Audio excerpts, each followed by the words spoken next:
नमस्कार, स्वागत है आप सभी का। साइंस बायोलॉजी में हम लोग मॉक टेस्ट को सॉल्व कर रहे थे व्याख्या सहित। उसी सीरीज में आज ये 5वां वीडियो है जिसमें हम लोग 20 प्रश्नों को पूरी व्याख्या के साथ देखेंगे। चलिए शुरू करते हैं। आज का पहला प्रश्न है जो कि कोशिका से संबंधित है।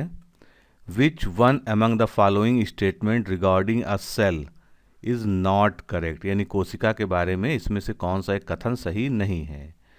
Shape and size of cell are related to specific function, यानी कोशिकाओं का आकार और उसका जो माप होता है वो किसी न किसी विशिष्ट कार्य से संबद्ध होता है। तो ये स्टेटमेंट तो बिल्कुल सही है। सम सेल्स हैव चेंजिंग शेप्स, कुछ कोशिकाएं जो है अपना आकार बदलती रहती हैं, ये भी कथन बिल्कुल सही है। Each cell has its own capacity to perform, सभी सेल का में अपने कार्य के निष्पादन की अलग अलग क्षमताएं होती हैं, अपने प्रकार की विशिष्टता होती है, ये भी कथन सही है। तो 3 कथन तो हमारे सही हो गए। तो गलत कौन सा है।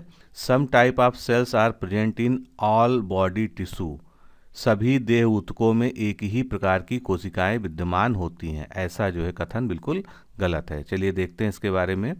देह या शरीर में उपस्थित ऊतकों में एक ही प्रकार की कोशिकाएं नहीं होती हैं, बल्कि शरीर के विभिन्न अंगों के कार्यों के अनुसार उनके ऊतकों में उपस्थित कोशिकाओं की कार्यप्रणाली तथा आकृति भिन्न भिन्न होती है। जैसे कि आँख के रेटिना में उपस्थित कोशिकाएं कौन सी होती हैं, कोन और रॉड होती हैं, उनकी अलग आकृति होती है, जिनके कार्य क्रमशः रंगों की पहचान करना और प्रकाश की मात्रा से संबंधित होता है।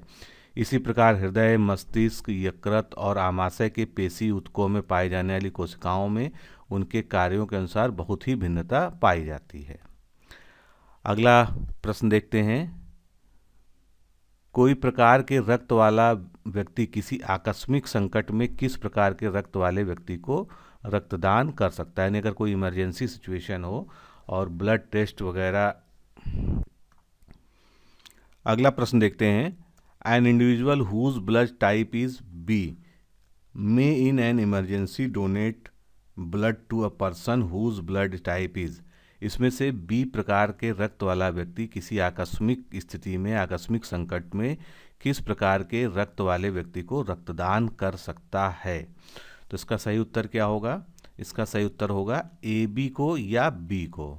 डी ऑप्शन इसका करेक्ट होगा। क्यों करेक्ट होगा, क्योंकि जो ब्लड ग्रुप ए बी है एक ऐसा ब्लड ग्रुप है जो स्वयं के समूह वाले रक्त के अतिरिक्त किसी को भी, यानी बी, ए और ओ समूह को का भी रक्त ले सकता है। अतः डी सही है, क्योंकि बी वर्ग वाला यानी बी ग्रुप वाला अपने स्वयं के वर्ग के अतिरिक्त ए बी वर्ग के व्यक्ति को भी रक्त दे सकता है। तो इस तरह से हमारा ए बी होगा या बी होगा। नेक्स्ट क्वेश्चन देखते हैं। Which one among the following statements about stomach is not correct, stomach या जठर के बारे में निम्नलिखित में से कौन सा एक कथन सही नहीं है। तो stomach acts as a temporary reservoir, ये तो बिल्कुल सही है कि वो जो है एक अस्थायी रिजर्वायर के रूप में कार्य करता है। Stomach mixes food with gastric juice, stomach में ही जो है भोजन गैस्ट्रिक जूस के साथ मिल जाता है, तो ये भी स्टेटमेंट करेक्ट है। Rate of stomach emptying depends upon the type of food, food किस प्रकार का है उसी प्रकार से ये डिसाइड होता है कि स्टमक कितनी देर में खाली होगा, यानी उसकी दर क्या होगी। अब बचा सी ऑप्शन। तो stomach secretes lipase and amylase in gastric juice, ये कथन बिल्कुल गलत है, क्योंकि एमाइलेज और गैस्ट्रिक जूस जो है उसके द्वारा सिक्रीट नहीं किया जाता है। लाइपेज और एमाइलेज एंजाइम हैं जो पैनक्रियाज के द्वारा स्रावित होते हैं, ना कि स्टमक के द्वारा, और ये क्या करते हैं, छोटी आंत में भोजन को पचाने में सहायता करते हैं। अगला प्रश्न देखेंगे। Growth and repair of damage tissue involve, जब क्षतिग्रस्त ऊतक और वृद्धि और मरम्मत में क्या क्या शामिल होता है, यानी किस प्रकार का कोशिका विभाजन इसमें शामिल होता है। तो क्षतिग्रस्त ऊतक की वृद्धि करना और उसकी मरम्मत करने के लिए मायोटिक सेल डिवीजन शामिल होता है, यानी केवल सूत्री कोशिका विभाजन इसमें शामिल होता है। क्षतिग्रस्त ऊतक की वृद्धि और मरम्मत के लिए कोशिकाओं में सूत्री विभाजन, जिसको हम मायोटिक डिवीजन कहते हैं, जिसके कारण पुरानी कोशिकाओं के स्थान पर नई कोशिकाएं आ जाती हैं। इस प्रकार यह विभाजन ऊतकों की वृद्धि और मरम्मत दोनों के लिए ही उत्तरदायी होता है। और इसमें एक सबसे बड़ी खास क्या बात होती है सूत्री विभाजन में, मायोटिक डिवीज़न में इसमें नंबर ऑफ क्रोमोसोम पर जो है कोई भी फर्क नहीं पड़ता है। आगे चलते हैं, अगला प्रश्न देखते हैं। दो कथन दिए हैं जिस पे हमको विचार करना है और कौन से सही हैं इसमें से ये हमको बताना है। कार्बोहाइड्रेट मनुष्य के लिए ऊर्जा का एकमात्र स्रोत है, तो इस पे आप विचार करेंगे तो पाएंगे ये स्टेटमेंट बिल्कुल गलत है, क्योंकि कार्बोहाइड्रेट ऊर्जा का स्रोत तो है लेकिन एकमात्र स्रोत नहीं है। हमको अन्य माध्यमों से भी, जैसे फैट से भी ऊर्जा मिलती है, तो कार्बोहाइड्रेट एकमात्र स्रोत नहीं हो सकता है। अन्य खाद्यों की अपेक्षा वसा उपचयन होने पर अधिकतम ऊर्जा देता है, ये कथन बिल्कुल सही है, क्योंकि वसा से हमको सर्वाधिक ऊर्जा प्राप्त होती है जब उसका जो है मेटाबॉलिज्म होता है। तो इस तरह से हमारा आंसर क्या हो जाएगा, बी ऑप्शन हमारा करेक्ट हो जाएगा। शरीर में ऊर्जा के लिए कार्बोहाइड्रेट मुख्य स्रोत है, लेकिन ये एकमात्र ऊर्जा का स्रोत नहीं है। शरीर फैट से भी ऊर्जा प्राप्त करता है और वसा के उपचयन होने पर बड़े लिपिड अणु टूटकर पुनः अपने छोटे छोटे खंडों में अर्थात ट्राइग्लिसराइड और फैटी एसिड में बदल जाते हैं, जिससे सरलता से ऊर्जा की आवश्यकता पूरी हो जाती है। अगला प्रश्न, muscles fatigue is due to the accumulation of, हमारे पेशियों में जो थकान होती है वो पेशियों में किस चीज़ के, किस तरह के केमिकल के जमाव के कारण या संचयन के कारण होती है, ये हमको बताना है। Cholesterol, lactic acid, lipoic acid या ट्राइग्लिसराइड। तो इसमें से सही उत्तर क्या है, लैक्टिक एसिड। जब हम कोई कार्य लगातार करते हैं, हमारी पेशियां थक जाती हैं, तो थकान जो है लैक्टिक एसिड के जमा होने के कारण होता है। शरीर में लैक्टिक एसिड तब अधिक बनने लगता है जब अधिक कसरत या व्यायाम के कारण शरीर में ऊर्जा की आवश्यकता को पूर्ण करने के लिए कार्बोहाइड्रेट का विखंडन होता है। ऐसी अवस्था में शरीर की पेशियां ऑक्सीजन कम होते जाने पर और अधिक लैक्टिक अम्ल का निर्माण करती जाती हैं। ये लैक्टेट आयन यानी लैक्टेट और हाइड्रोजन आयन में खंडित होता है तथा पेशियों की उपापचय क्रिया यानी मेटाबॉलिज्म में व्यवधान उत्पन्न कर देता है, जिससे ग्लूकोज के विखंडन तथा ऊर्जा उत्पत्ति में व्यवधान उत्पन्न होने से पेशियों के संकुचन की क्रिया पर बड़ा बुरा प्रभाव पड़ता है और या इनका संकुचन मंद पड़ जाता है, धीमा पड़ जाता है। नेक्स्ट क्वेश्चन देखेंगे, which one of the following animal is a cold blooded, इसमें से असमतापी कौन सा है। तो डॉल्फिन, वेल, शार्क और सूंस, ये चार ऑप्शन हमारे सामने दिए हैं। तो इसमें सही उत्तर क्या होगा, शार्क। शार्क इनमें से एक असमतापी या कोल्ड ब्लडेड एनिमल है। अधिकांश मछलियों की तरह शार्क भी एक असमतापी प्राणी है, अर्थात शार्क अपने शारीरिक ताप को स्थिर नहीं रख सकता है। ये अपने वातावरण के ताप के अनुसार ढल जाती है, यानी वातावरण गर्म होगा तो उसका भी शरीर जो है गर्म हो जाएगा और ठंडा होगा तो ठंडा हो जाएगा, अर्थात शरीर का ताप वही होगा जिस तरह के ताप वाला वातावरण इसके आसपास होता है। नेक्स्ट क्वेश्चन देखेंगे, which one of the following is not a function of liver, इसमें से कौन सा एक हमारे यकृत या लीवर का काम नहीं है। तो ग्लूकोज का ग्लाइकोजन में ट्रांसफॉर्मेशन या रूपांतरण बिल्कुल सही है, ये कार्य होता है लीवर के द्वारा। यूरिया का भी उत्पादन लीवर के द्वारा किया जाता है। मृत एवं क्षय हो चुकी लाल रुधिर कोशिकाओं यानी आरबीसी का विनाश भी जो है लीवर के द्वारा किया जाता है। अब आखिरी स्टेटमेंट बचता है, absorption of food and excess water from the undigested food, यानी खाद्य और ऊर्जा अजीर्ण आहार में से जल का जो अधिक भाग होता है उसका अवशोषण, ये कार्य जो है लीवर के द्वारा नहीं होता है।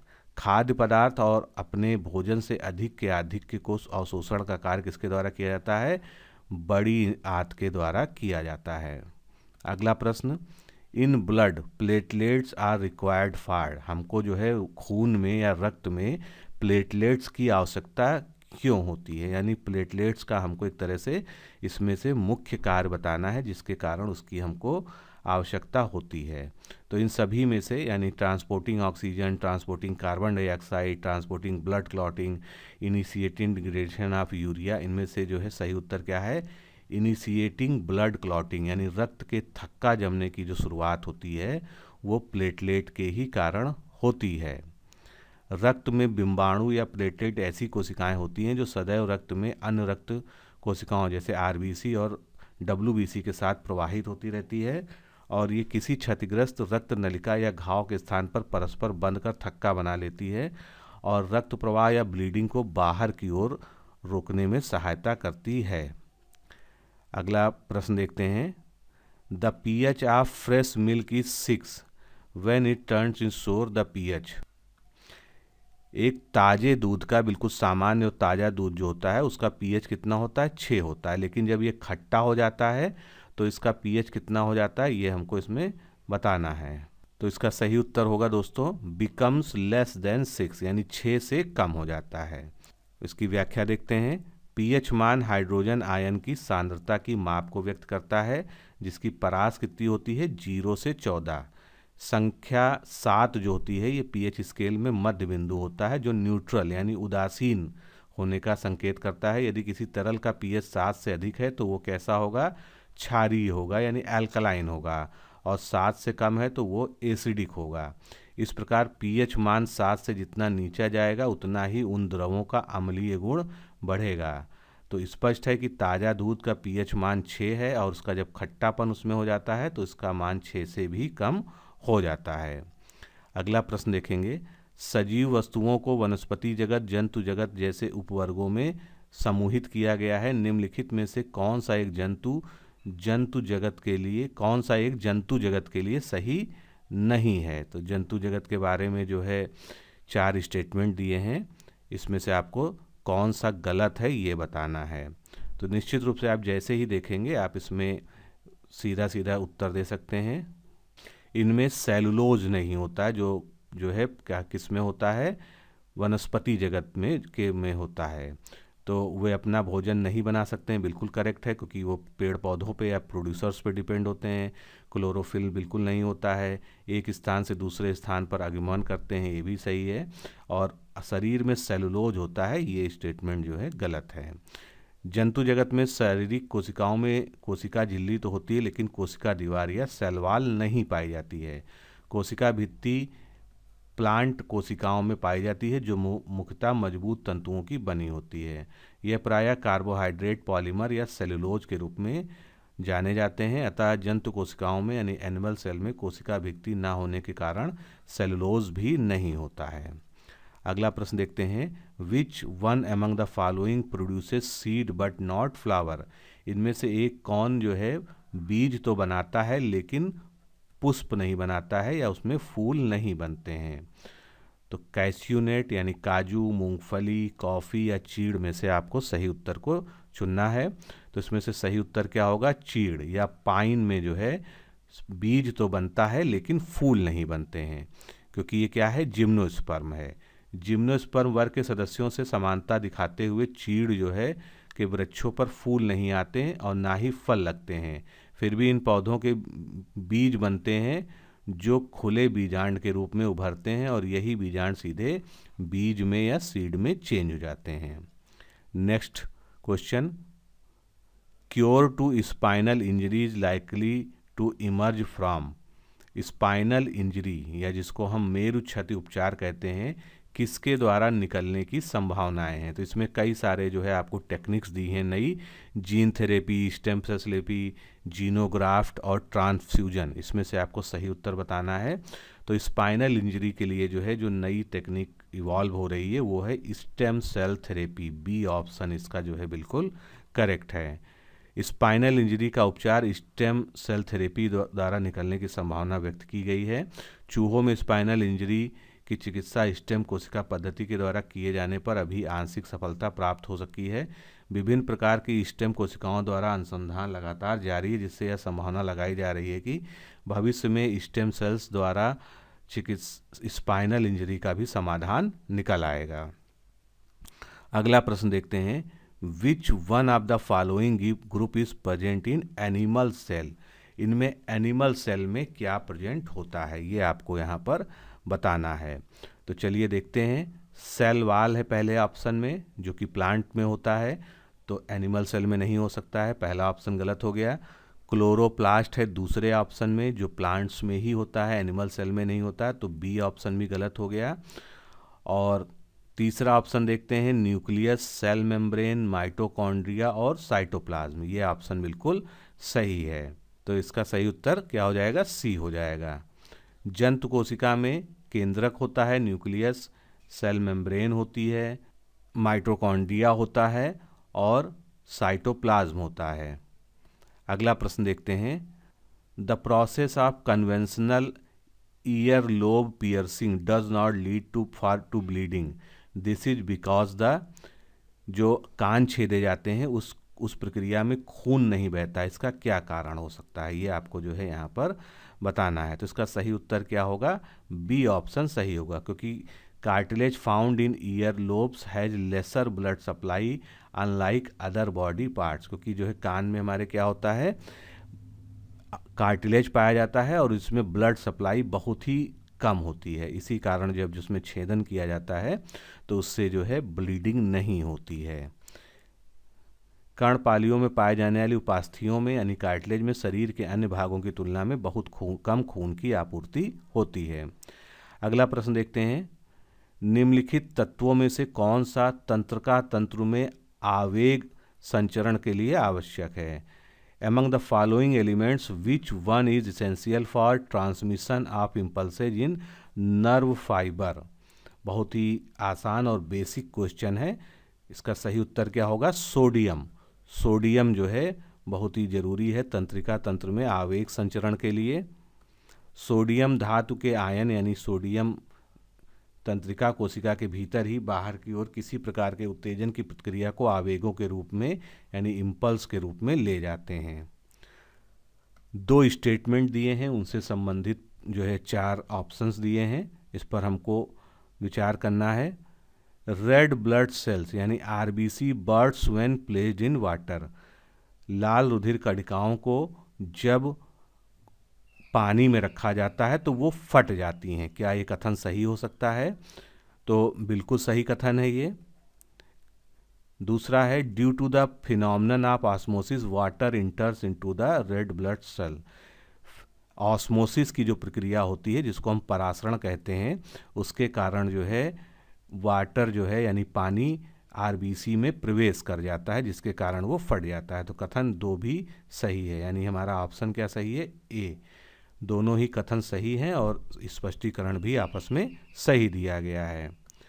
स्तनधारियों की लाल रक्त कोशिकाएं द्वितल आकृति की होती हैं। जब इन्हें पानी में डाल दिया जाता है तो जल में ऑस्मोसिस के कारण तेजी से इन कोशिकाओं में प्रवेश कर जाता है पानी और कुछ ही समय में ये फूलकर फट जाती हैं। अगला प्रश्न देखेंगे।